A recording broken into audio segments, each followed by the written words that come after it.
There is a blueprint in the National Archives that looks like a mistake.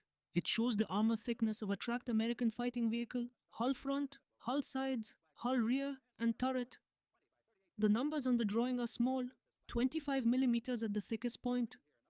The front of the turret, 12.7 millimeters on the sides and rear of both hull and turret, an open turret with no roof at all. A German soldier with a rifle chambered for armor-piercing ammunition could, at close range, threaten this vehicle from the flank. A 50 caliber machine gun could threaten it. A hand grenade dropped into the turret from above would end the crew inside. The blueprint is not a mistake. It is the design of the M18 Hellcat, the American tank destroyer that finished the Second World War with the highest kill-to-loss ratio of any armored vehicle the United States fielded in Europe. More German tanks destroyed for each Hellcat lost than the Sherman. More than the M10 Wolverine. More than the M36 Jackson with its heavier gun and thicker plate. A vehicle with less armor than a Buick sedan of the same year had outperformed everything else America sent to fight German steel. And the man who insisted on that thin armor, who fought his own army to keep it thin, was a 50-year-old cavalry officer named Andrew Davis Bruce. In the summer of 1942, at a dust-blown installation in central Texas called Camp Hood, Bruce was arguing with the Ordnance Department. The ordnance officers wanted more armor on the next generation of tank destroyer. Bruce wanted less. He had been given command of the Tank Destroyer Center by Lieutenant General Leslie J. McNair, the head of Army Ground Forces, and McNair had told him to build a doctrine and a vehicle from the ground up. Bruce was doing exactly that, and the ground he was building from was a piece of physics no one in ordnance seemed willing to accept. Every kilogram of steel added to the hull, Bruce explained, was a kilogram the engine had to move. Every kilogram the engine had to move was speed the vehicle no longer had. And speed, Bruce insisted, was the only real defense a tank destroyer could rely on. Armor was passive. Armor either stopped a round or it did not, and the crew inside had no vote in that outcome. Speed was different. Speed was a thing the crew controlled. Speed decided where the vehicle was when the enemy gun spoke. Speed decided whether the vehicle was still there when the round arrived. An armored vehicle that could not be caught, Bruce said, was more survivable than an armored vehicle that could not be penetrated. Ordnance disagreed. McNair backed Bruce. The argument went into the paperwork. And the paperwork, in the middle of February 1943, went into a place called Kasserine Pass. The Americans who drove into the Tunisian hills that month were driving vehicles Bruce had not designed. The M6 gun motor carriage, a 37mm anti-tank gun bolted to the bed of a 3/4-ton truck. The M3 gun motor carriage, a 75mm gun mounted on a half-track whose sides were open to the sky. These were improvisations. They were what the army had, while the real vehicles were being drawn on paper in Detroit and tested at Aberdeen. And they met. In the third week of February 1943, an army led by Erwin Rommel. Rommel was the finest armored commander Germany had produced. He was tired, and his logistics were broken, and he was fighting on borrowed time. But he was still Rommel. His Panzer IIIs and Panzer IVs came through the pass with the confidence of men who had done this before in France and in the Western Desert.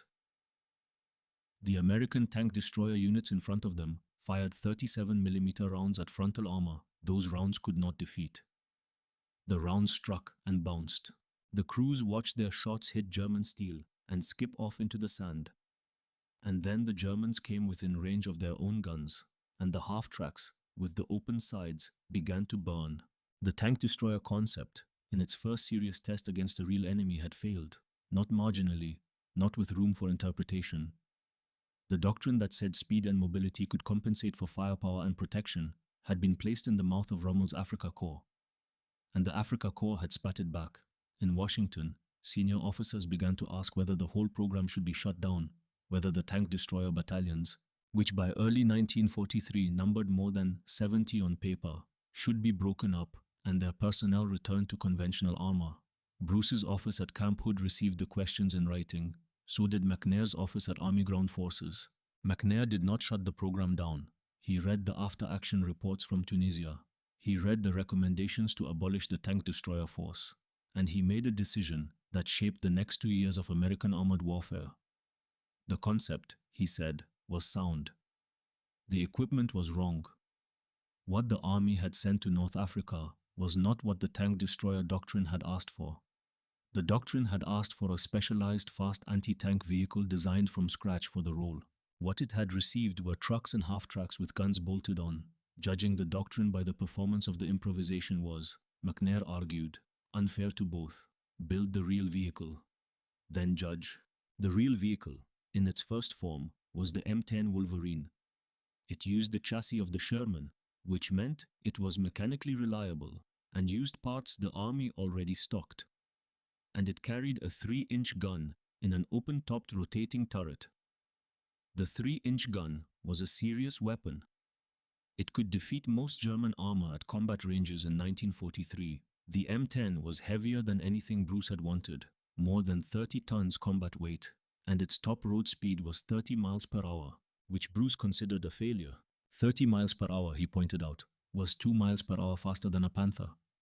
2 miles per hour was not a margin. It was not a doctrine. It was a hope. A tank destroyer that could barely outpace the thing it was supposed to catch was not doing what tank destroyers were built to do. Bruce wanted 50 miles per hour. He wanted a vehicle that could sit 15 miles behind the front line and still arrive at the point of crisis before the crisis became a rupture. He submitted the specification to Ordnance in 1942, and by the time the M10 was rolling off production lines, Bruce was already lobbying for the vehicle that would replace it. The specification eventually landed on the desk of a company that had never built a tank in its life. The Buick Motor Division of General Motors made automobiles. It had made automobiles since 1904. Its plant in Flint, Michigan, produced the Buick Century and the Roadmaster, cars associated in the American mind with a certain kind of upper-middle-class comfort, white-wall tires, chrome trim, a ride quality the advertising department described as effortless. In 1942, that plant received a military contract to build the fastest tracked armored vehicle in the world. The engineers assigned to the project had never designed a tracked vehicle before. They had designed suspensions for passenger cars. They had designed automatic transmissions for people who wanted to drive without shifting gears. They had designed radial engines for aircraft during the First War. Now they were being asked to combine all of it into a machine that would fight German tanks in the fields of France, and to do it inside a weight ceiling so tight that conventional armor was not compatible with it. They began with the engine. The Wright R975 Radial, an aircraft engine adapted for ground use, produced roughly 400 horsepower. It was the same engine that powered most Shermans. In a Sherman, it moved 33 tons of steel. In the Buick design, it would move 17.5 tons. The power-to-weight ratio, in one stroke, was doubled. Acceleration and top speed are made of power-to-weight ratio. The Buick engineers had not built a more powerful engine. They had built less vehicle for the engine to move. They redesigned the suspension. The vertical volute springs that the Sherman used were rugged and proven and heavy. Buick replaced them with torsion bars, long steel rods that ran laterally through the hull and twisted under load. Torsion bar suspension was lighter, smoother, and gave the vehicle a ride at high speed that no American tank had ever offered. And they installed a Torque-O-Matic automatic transmission, adapted from the civilian Buick line. Every other tracked vehicle in the American arsenal required its driver to work a clutch and select gears by hand, a skill that took months to master and consumed attention the driver needed for the battlefield. The Torque-O-Matic freed the driver's hands and mind. In a vehicle whose doctrine depended on constant repositioning, that freedom was itself a weapon. In the spring of 1943, a prototype the engineers had labeled the T-70 arrived at Aberdeen Proving Ground in Maryland. The test drivers who took it out reported numbers that no one at Aberdeen had ever recorded for a tracked armored vehicle. Up to 60 miles per hour on a paved road, the fastest tracked armored vehicle America had ever built, cornering at speed without shedding tracks, stopping distances that put the M10 to shame. One of the men in Flint, according to Buick company records, gave the prototype a name that circulated through the plant and then into the paperwork: Hellcat, fast, mean, difficult to catch. The T-70 was standardized as the M18 Hellcat in March 1944. The Buick plant produced approximately 2,500 of them before the contract was closed. That was a fraction of what America was building in Sherman production, and a fraction of what Germany was building in Panzer IVs. But it was enough to distribute across the tank destroyer battalions preparing to ship to Europe. in May of 1943 before the first Hellcats reached combat. Bruce himself left the tank destroyer center. He had been given command of the 77th Infantry Division and was going to the Pacific, where the war he would fight for the rest of the conflict was against the Japanese, not the Germans. The doctrine he had built at Camp Hood was going to war without him. Whether it was right, whether the thin armor and the high speed and the open turret were the correct answer to the question of German tanks, would be decided by men Bruce had never met, and whether he could not predict. On a piece of ground called Lorraine, the first M18s to see combat did not fight in France. They fought in Italy. In the spring of 1944, a handful of early T-70 prototypes, the direct predecessors of the M18, were rushed to the 894th Tank Destroyer Battalion and thrown into the Anzio breakout in late May. Anzio was not the war Bruce had designed his vehicle for. It was mud and stone farmhouses and German artillery observers on high ground who could see everything the Americans did. It was a place where a fast-tracked vehicle with thin armor spent most of its time not moving, waiting behind walls and hedges for the guns above to walk their fire somewhere else. The first reports came back through channels that no longer led to Bruce. Some of them were promising. The M18 was as fast as advertised when it had road under its tracks. The 76mm gun worked. The crews liked the Talk-O-Matic transmission and the ride. But other reports were harder to read. A Hellcat caught in the open by German artillery had nothing to hide behind but its own thin plate, and its own thin plate was not enough. Crews died from shell fragments coming through the open turret. Crews died from anti-tank rounds that punched through the side armor as if the side armor were not there. In Italy, in the spring and early summer of 1944, the M18 did not distinguish itself. The reports from the 894th accumulated at Camp Hood and at the offices of Army Ground Forces, and the doctrine had not yet been vindicated. It had merely survived long enough to be tested again. The next test was scheduled for a corner of northeastern France, where American armor would meet German armor in the open, without the mud of Anzio and without the guns on the hills. In August of 1944, Patton's Third Army broke out of Normandy and ran east across France at a pace that outstripped its own fuel trucks. By the first week of September, Patton's spearheads were nearly 400 miles from where they had started, and they were running dry. The tanks stopped, not because the Germans had stopped them, because the gasoline had not arrived. Patton stood on the Moselle River and cursed the logistics tail behind him, and while he cursed, the Germans in front of him used the pause to bring up something Patton did not know was coming. Adolf Hitler had ordered 5 newly formed Panzer brigades to be moved to Lorraine. These were not veteran units. They were something Germany was doing in 1944 because Germany had run out of veterans.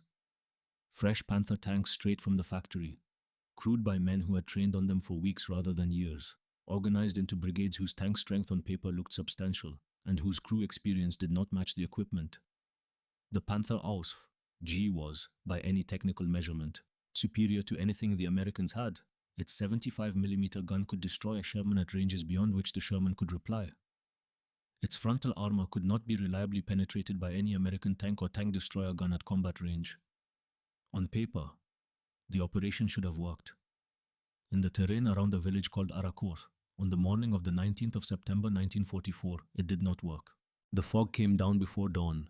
It was the kind of thick autumn fog that sits in French river valleys in September, cold and wet, reducing visibility to a few dozen yards. For the German commanders moving forward that morning, the fog was a gift. It meant that the American fighter bombers of the 19th Tactical Air Command, which had been savaging German columns all summer, would not fly. Under the fog, the Panthers could advance in daylight without looking up.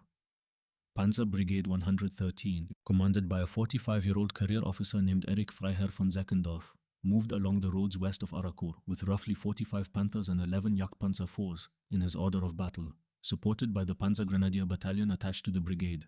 Waiting for them, on a rise the maps called Hill 246, was a platoon of 4 M18 Hellcats belonging to C Company, 704th Tank Destroyer Battalion. Their platoon leader was a lieutenant named Edwin Leiper, a young officer whose name would not be famous after the war, and who is not remembered outside the specific communities of men who have studied the Lorraine campaign in detail. Leiper had positioned his vehicles hull down behind the crest, guns oriented toward the road up which the Germans would come, and he had given his crews the instruction that the doctrine required: hold fire until the range is short. Do not let them see you at long range where their guns can reach you, and yours cannot reach them. The fog compressed the encounter. Leiper saw the muzzle of the lead Panther at approximately 150 yards. At that range, in that visibility, the Panther's frontal armor advantage did not matter. What mattered was who fired first. Leiper fired first. The 76mm round struck the Panther's side plate at an angle, penetrated, and ignited the ammunition inside. The tank brewed up in the fog, and its flames became a marker of the German column's position and a curtain over the German column's vision at the same time. Leiper moved his Hellcat, 30 yards to the left, into a new hull-down position, and waited. The second Panther came through the fog, cautious now, its crew alert to the fact that something was wrong, and Leiper fired again. A hit on the turret ring. The turret would not traverse. Leiper moved again. The battle that followed was not one engagement. It was 11 days of engagements across the folded ground of the Lorraine Plateau, and Panzer Brigade 113 was not the only German force involved. Panzer Brigade 111 was there. Panzer Brigade 112 was there. Behind them, the 5th Panzer Army commanded by Hasso von Manteuffel, a 47-year-old general who had risen fast in the war and was one of the better armored commanders Germany still possessed. Facing them, in addition to the 704th, were tanks of the 4th Armored Division under Major General John S. Wood, and combat commands under officers whose names would matter later in the war: Colonel Bruce Clark, 43 years old, an engineer by training; Lieutenant Colonel Creighton Abrams, 30 years old, commanding the 37th Tank Battalion. The Americans had Shermans in addition to Hellcats. And the Shermans did their share of the killing at Aracourt. And the fog favored the Americans throughout most of the fighting. When the 11 days ended, the tally in the 704's records showed 39 German armored vehicles destroyed against 3 M18s lost. The kill ratio was 13-1. Erich Freiherr von Zeckendorf was dead, killed in the fighting on the 20th of September. Panzer Brigade 113 was, as a functional unit, gone. The bulk of its Panthers had been destroyed or abandoned in retreat. But the fog was part of the answer. So was something else that emerged from post-war analysis. Panzer Brigade 113 had been activated in July of 1944. Its crews had trained on the Panther OSF G for a matter of weeks. They were not the veterans of Kursk. They were what Germany had left when it had run out of veterans. This does not diminish what the 704th accomplished. It contextualizes it. What Aracourt showed was that an American system, doctrine, training, vehicle, and crew, operating in favorable conditions against a German system that was already breaking down under the weight of its own losses, could produce results that the design specifications alone would not have predicted. The doctrine had been vindicated, but it had been vindicated under conditions that would not always exist. Whether it would work in conditions that were the opposite of Aracourt was a question the war would ask 3 months later, in the snow of the Ardennes. On the 16th of December 1944, nearly 30 German divisions attacked through the Ardennes forest, along an 80-mile front held by 4 understrength American divisions. The offensive's target was the port of Antwerp, 6 days' drive from the start line if everything went right for the Germans. The road network the Germans needed to cross ran through a small Belgian town called Bastogne, where 7 major roads converged in the southern Ardennes. If Bastogne fell in the first days of the offensive, German armored columns could use its roads to move freely. If Bastogne held, the offensive's timetable was broken. On the evening of the 18th of December, orders reached the 705th Tank Destroyer Battalion, then operating with the 3rd Army in the Moselle sector under Patton. The battalion commander was Lieutenant Colonel Clifford D. Templeton, a career officer in his mid-30s. Templeton was told to move his battalion south, immediately, and report to 8th Corps at Bastogne. The distance was roughly 100 miles. The route ran through country where German armored columns were already probing, where the front line no longer existed in any meaningful sense, and where the darkness of a December night was the only thing that would give the M18s a chance of getting through. Templeton drove his battalion through that night. He reached Bastogne late on the 19th of December. Behind him, within 48 hours, the Germans closed the ring around the town. The 705th had crossed into Bastogne with less than 2 days to spare. Inside the perimeter, the defense was being organized by a brigadier general named Anthony McAuliffe, 46 years old, an artillery officer by training who was serving as the acting commander of the 101st Airborne Division because the division's regular commander, Major General Maxwell Taylor, was in Washington attending a conference on airborne organization. McAuliffe had paratroopers, and paratroopers were elite infantry, and elite infantry facing German armor in the open field, without air support and without adequate anti-tank weapons of their own were, McAuliffe knew, in serious trouble. The 705th, arriving in the last hours before the encirclement closed, gave McAuliffe the anti-tank spine he needed. Templeton distributed his Hellcats around the perimeter in hull-down positions. The ground was frozen.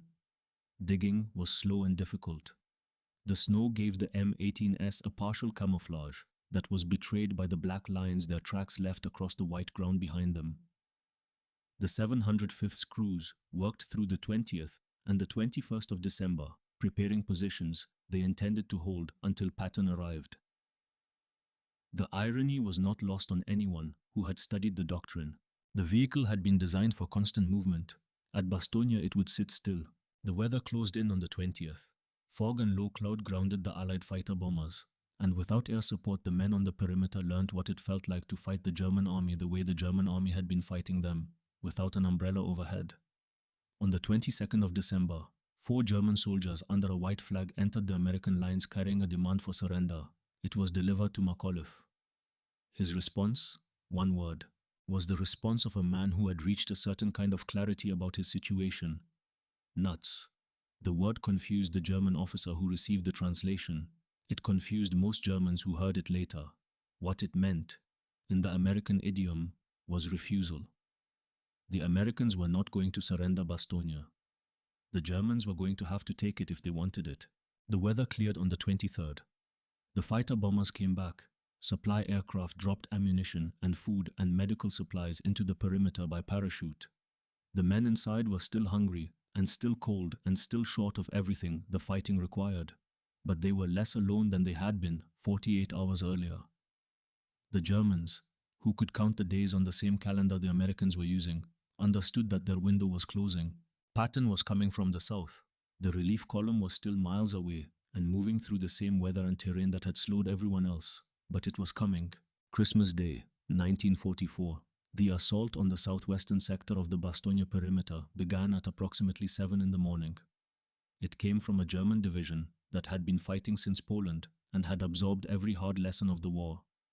The 26th Volksgrenadier Division, commanded by Major General Heinz Kokott, 44 years old, together with a Kampfgruppe drawn from the 15th Panzergrenadier Division, sent Mark IV Panzers with infantry riding on their hulls against the positions of the 327th Glider Infantry Regiment. The 327th had been in continuous action since the 19th of December. Its men had been fighting on adrenaline and cold rations for 6 days. Their ammunition was low. When the Mark IVs came through the first defensive line, the American infantry with their bazookas did what infantry with bazookas did, destroying several tanks at close range. But the combined weight of German armor and infantry pressing through the breach threatened to open the perimeter completely. The M18s of the 705th met them at the breach. What followed on Christmas morning was not the war the Hellcat had been designed for. It was static defensive combat against massed armor and infantry at close range, with no room to maneuver and no fog to hide behind. It was, in every important respect, the exact tactical situation the doctrine had said the Hellcat should never fight. The crews fought it anyway. They fought it with the gunnery skills they had trained on for years, and the fire discipline that separated 1 shot per target from 3, and they fought it from positions that gave them a first shot advantage against Germans who did not know exactly where the American guns were. On Christmas Day, the 705th fought desperately. Several M18s were lost in the close-range fighting, but the battalion as a whole destroyed around 40 German armored vehicles during the siege of Bastogne, while losing only 6 of their own. It was not the clean ratio of Aracourt, but it was extraordinary for a defensive stand against massed German armor and infantry. It was, for a defensive engagement against superior armor, extraordinary. The German assault on the southwestern sector stalled. The perimeter held. On the 26th of December, a task force from the 4th Armored Division under Lieutenant Colonel Creighton Abrams, the same officer who had commanded the 37th Tank Battalion at Arakour 3 months earlier, broke through the German ring from the south. The corridor was open. Bastogne had been relieved. The 705th Tank Destroyer Battalion received the Presidential Unit Citation for its performance during the siege. Templeton would remain in the army after the war and rise to brigadier general. What his men had done at Bastogne, holding a perimeter with vehicles whose armor was thinner than the doors of the cars parked outside the American Legion halls where those men would gather for the next 50 years, had not proved the doctrine right. It had proved something more interesting. The Hellcat could survive doing the wrong job. The vehicle that had been designed to move constantly and never be caught in place had held its ground at Bastogne and killed more tanks than it lost. Whether that was the doctrine's success or its transcendence was a question that would only become answerable after the war ended and someone bothered to add up the numbers. By the spring of 1945, the M18 Hellcat was no longer the rare vehicle it had been at Arakour. In June of 1944, when the first Hellcats reached the European theatre, there had been 146 of them in France. By March of 1945, there were 540. 12 tank destroyer battalions in the 12th Army Group were equipped with M18s. The doctrine that had been on trial in the fog outside Arakour was, by the winter of 1945, being practiced across the length of the Western Front, from the Rhineland to the Ruhr to the approaches to Berlin. It had become, without ceremony and without any formal recognition of the change, the standard American method of hunting German armor. At the same time, another vehicle was arriving. The M36 Jackson mounted a 90mm gun, a gun that could defeat the frontal armor of a Panther at ranges the Hellcat's 76mm could not reach. The M36 was heavier than the Hellcat and slower and better protected. And it represented a partial return to the design philosophy Bruce had rejected when he had demanded something faster than the M10. For the specific problem of engaging late-war German heavy armor at long range, the M36 was the better weapon. For the general problem of being everywhere at once and always in the right position, the M18 remained superior. The two vehicles fought alongside each other in the last months of the war. The M36 killed more tanks in single engagements. The M18 kept its kill-to-loss ratio. That ratio, when the war ended and the accountants of victory sat down with the after-action reports, was the highest of any American armored vehicle in Europe. The number depended, always, on how you counted and on which battalions you included, and on whether you were measuring the whole program or the standout units within it. The most defensible statement, the one that could survive scrutiny by anyone with access to the same records, was this. When the final tallies were made, the M18 Hellcat had produced a higher ratio of enemy vehicles destroyed to vehicles lost than any other American tank or tank destroyer that fought in the European theatre. Not the highest kill ratio of any vehicle in the war. Not the best tank of the war. The best American ratio, on the ground Americans fought on. That was enough. It was enough because it settled the argument Bruce had been having since 1942. Thin armor and high speed were not in themselves a losing bet against thick armor and heavy guns. Under the right conditions, with the right crews, with the right doctrine understood down to the level of the individual gun commander, the trade was worth making. Bruce had bet the physics of power to weight against the intuition of every officer who had ever believed that more armor was always better, and the ledger, when it was closed, showed him ahead. But Bruce did not spend the war watching his vehicle prove him right. He spent it in the Pacific, and the reason the argument he had won would soon become irrelevant was already visible in the summer of 1944. In a piece of news that reached the American armed forces, and that no one took quite the right lesson from, on the 25th of July 1944 in the fields of Normandy, Lieutenant General Leslie J. McNair was killed by an American bomb. He had gone forward to observe Operation Cobra, the massive aerial bombardment that preceded the American breakout from Normandy. And the bombs of 8th Air Force B-17 had fallen short of their target and killed him in his foxhole. He was 61 years old.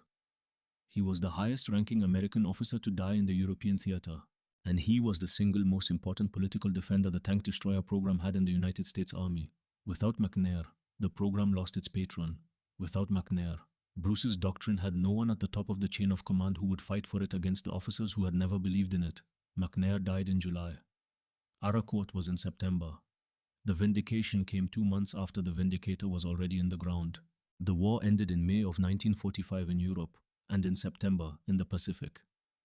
Bruce, who had commanded the 77th Infantry Division through the fighting on Guam, Leyte, Keramaretto, Ieshima, and Okinawa, came home to a peacetime army that was rapidly demobilizing and that had begun, before the ink on the surrender documents was dry, to reorganize itself for the next war. The next war, the officers planning it believed, was going to be different. The threat that had justified the tank destroyer program, the mass German armored breakthrough that could tear open a front and reach an unprotected rear, was gone. Germany was defeated. The Soviet Union, the next probable enemy, would fight a different kind of war, with different technologies and different terrain. And the post-war doctrine that emerged from that thinking treated anti-tank capability as something that should be integrated into every combat unit, rather than concentrated in specialized battalions. The Tank Destroyer Command was abolished in November of 1946. The Tank Destroyer battalions, more than 100 of them at the peak, were disbanded. Their personnel were reassigned. Their vehicles were mothballed or sold to allies who needed them more than the United States did. The doctrine that had produced the highest kill ratio in the European theater had been declared obsolete not because it had failed, but because its success had taught the army the wrong lesson, or perhaps the right lesson for the wrong reason. If a specialized anti-tank vehicle could kill this many enemy tanks, then anti-tank fires must belong in every unit. The reasoning was not indefensible. It was the reasoning that had won the argument in Washington. What it meant for Bruce and for the men who had fought at Aracourt and Bastogne was that the thing they had been part of had been erased from the Army's order of battle within 18 months of its greatest success. Andrew Davis. Bruce retired from the Army in 1954. He had commanded corps, served as a university president, and taken seats on defense advisory boards. He did not, in the record his biographers have been able to assemble, spend his retirement writing bitter memoirs about the abolition of the tank destroyer force. He did not, so far as the record shows, publicly criticize the decision to disband his command. He had done the work. The work had produced the ratio. The ratio was in the archives. If a later generation wanted to argue about what it meant, the later generation could argue. He died in 1969 at the age of 75. The M18s themselves outlived him. The United States sold or transferred them, after the war, to allies who found them still useful. West Germany received Hellcats and used them in the early years of the Bundeswehr. The same Panzer troops who had faced Hellcats at Aracourt, now training on Hellcats as members of NATO. Taiwan received them and kept them in service for decades. South Korea received them. Yugoslavia received them. And the Yugoslav People's Army kept M18s in service through the collapse of the country and into the wars of the 1990s. A vehicle designed in Flint, Michigan in 1942 was fighting in the Balkans 50 years later. The speed record it had set, the 60 miles per hour that Bruce had insisted on and that Buick's engineers had somehow delivered, stood until the M1 Abrams entered American service in 1980 with a turbine engine and a chassis that finally exceeded what the R975 had achieved in 17.5 tons of steel. 36 years is a long time to hold a speed record for a class of vehicle whose whole purpose is to keep improving. The Hellcat story does not have a clean moral. It does not vindicate the idea that light armor is better than heavy armor, because a Panther that had caught a Hellcat in the open at long range on a clear day had killed the Hellcat every time that had happened. It does not vindicate the idea that speed always beats protection, because the terrain and the weather and the tactical situation determined whether speed was available to be used, and the situations in which speed could not be used were common. What it vindicates, if it vindicates anything, is a more modest and more useful proposition. A design that understands its own limitations, given to crews who understand those limitations too, can outperform a design that pretends to have no limitations at all. The Hellcat's crews knew what their vehicle could not do. They spent their combat lives making sure the vehicle was not asked to do those things. When the vehicle was asked to do them anyway, as it was on Christmas Day at Bastogne, the crews improvised, and the improvisation worked, because the fundamentals of gunnery and fire discipline had been drilled into them until those fundamentals were more reliable than the armor plate. The men behind the guns at Arakote and Bastogne are, most of them, gone now. The youngest of them, the 18-year-old loaders and drivers of 1944, are past the age at which men typically speak at reunions. The last of the Hellcats in American museums sit outdoors in some cases, indoors in others. Their thin plate, now a matter of curiosity to visitors who cannot believe the numbers when they read them on the placards. 25 millimeters, 12.7 millimeters. And when the visitor asks the docent to explain, the docent says the number that answers the question, 60 miles per hour. And what 60 miles per hour meant, when the men behind the gun understood how to use it, and what it had cost them, and what it had bought, on ground they had no reason to love, in a war none of them had asked for, in a vehicle that a company that made Buicks had built for them in Michigan.